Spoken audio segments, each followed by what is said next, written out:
King Arthur and King Herod had more in common than you might expect. So despite the fact that King Arthur of the Arthurian romances is quite a well-known popular figure, there's one incident from the Arthurian romances that I rarely see adapted in media like BBC's Merlin or Disney's Sword in the Stone, and that's probably because it doesn't paint such a flattering light on the king himself. So according to Thomas Malory, who of course wrote only one version of the Arthurian romances, one day the magician Merlin comes to Arthur with a prophecy, as he often does. And this prophecy of course is probably a little bit vague, as they often are. And he tells Arthur that the man who should one day destroy him, destroy King Arthur, was to be born on May Day, and that he would presumably have more recently be born on May Day. This was not like a fully grown man at this point, it was a child newly born on May Day.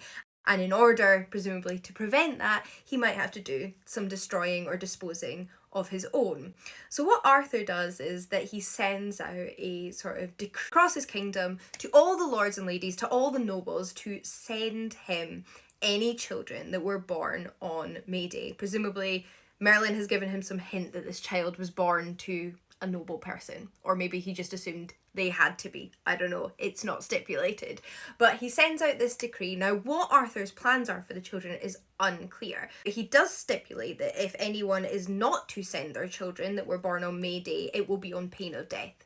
He will execute any men or women who keep May Day born babies or children hidden from him. Now, the reason we don't exactly know what Arthur's plan was for these children is because on their journey aboard this ship, all of these children together, they actually crash and everyone on board perishes except for one. One little boy survives, but he is flung so far away onto the shore that nobody realises that he was one of these children that Arthur was trying to bring to him in Camelot, and he is taken in and taken care of by just a local man.